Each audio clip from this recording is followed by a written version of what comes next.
எல்லாருக்கும் வணக்கம். இன்னைக்கு சூப்பரான ஒரு பூண்டு, வெங்காயம் போட்டு ஒரு புளிக்குழம்பு. இது ரொம்ப டேஸ்ட்டா இருக்கும். இந்த குழம்புக்கு நான் கொஞ்சமா புளி கரைச்சு தனியா எடுத்து வச்சுக்கிறேன். இந்த பேஸ்ட் வந்து வழக்கமா நம்ம புளி குழம்புக்கு அரைக்கிற பேஸ்ட்டு தான். மிளகு, மல்லி, சீரகம், காஞ்ச மிளகாய், அதுக்கப்புறமா கொஞ்சம் அரிசி சேர்த்து வறுத்து அரைப்போம் இல்லையா? இத பத்தின அந்த புளிக்குழம்பு ரெசிபி நம்ம ஏற்கனவே நெறைய நம்ம வீடியோஸ் போட்டிருக்கிறோம். அதில போய் பாருங்க. இதில என்னெல்லாம் வறுத்து அரைக்குங்கிறத டீட்டெயிலா அதில சொல்லியிருப்பேன். அத எல்லாத்தையுமே இதில வந்து அரைச்சுட்டு, நல்லா எண்ணெய் ஊத்தி நல்லா வறுத்துட்டு, அதுக்கப்புறமா அரைச்சுக்கோங்க. அரைச்சி வந்து அந்த புளிக்குழம்புல சேர்த்து மிக்ஸ் பண்ணி தனியா வச்சுக்கோங்க. இப்போ கடாயில கொஞ்சமா ஆயில் விட்டுட்டு, நல்லெண்ணெய் சேர்த்துக்கோங்க கண்டிப்பா. அது நல்லெண்ணெயில கொஞ்சமா கடுகு, உளுந்தம் பருப்பு போட்டு ஆட் பண்ணிக்கோங்க.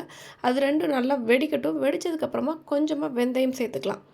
வெந்தயமும் நல்லா பொரிஞ்சதுக்கப்புறமா இங்க பாருங்க பூண்டு எவ்வளோ எடுத்து வச்சிருக்கேன்னு. ஒரு 2 கைப்பிடி அளவுக்கு பூண்டு, ஒரு 1 கைப்பிடி அளவுக்கு வெங்காயம், சின்ன வெங்காயம்.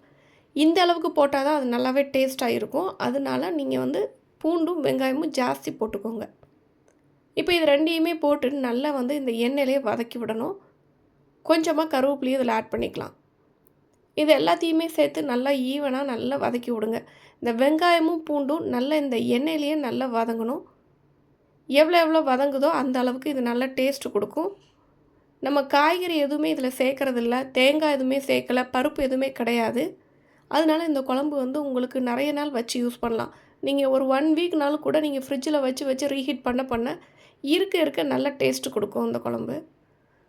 இப்ப பாருங்க வெங்காயம், பூண்டு நல்லா வதங்கிருச்சு ஓரளவுக்கு. வதங்குனதுக்கப்புறமா நம்ம புளி தண்ணியில அந்த பேஸ்ட் அரைச்சு கரைச்சு வச்சுருந்தோம் இல்லையா? அத இதில அப்படியே ஆட் பண்ணிக்கலாம். ஆட் பண்ணிட்டு இதுக்கு தேவையான கல் உப்பு ஆட் பண்ணிக்கோங்க. காரம் எதுவுமே போட தேவையில்ல. நம்ம ஏற்கனவே இதில வந்து காஞ்ச மிளகா, மிளகு இது எல்லாமே நம்ம வறுத்து அரைக்கும்போது அரைச்சு சேர்த்துருக்குறோம். இப்போ இதில வந்து கல் உப்பு சேர்த்ததுக்கப்புறமா கொஞ்சமா மஞ்சள் தூள் சேர்த்துட்டு நல்லா கொதிக்க விட்டுருங்க.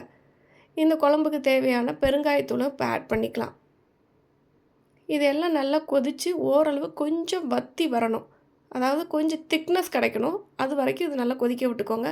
மற்றபடி பூண்டு, வெங்காயம்லாம் வந்து பார்த்திங்கன்னா ஆல்ரெடி நல்லா வதங்கிருச்சு. ஸோ வேக வேண்டிய அவசியம் கிடையாது. கடைசியா கொஞ்சமா நீங்க வந்து வெல்லம் இல்லைன்னா நாட்டு சர்க்கரை ஏதோ ஒன்று ஆட் பண்ணிவிட்டு கிண்டி விட்ருங்க. புளிக்குழம்பை பொறுத்த வரைக்கும் இந்த வெல்லமும் நாட்டு சர்க்கரையும் கண்டிப்பாக போடுங்க. டேஸ்ட் நல்லா என்ஹான்ஸ் பண்ணி கொடுக்கும். இப்போ அதையும் போட்டதுக்கப்புறமா பச்சை எண்ணெய், அதாவது பச்சை நல்லெண்ணெய் அதையும் ஊற்றி இறக்குனீங்கன்னா சூப்பரான புளிக்குழம்பு ரெடி.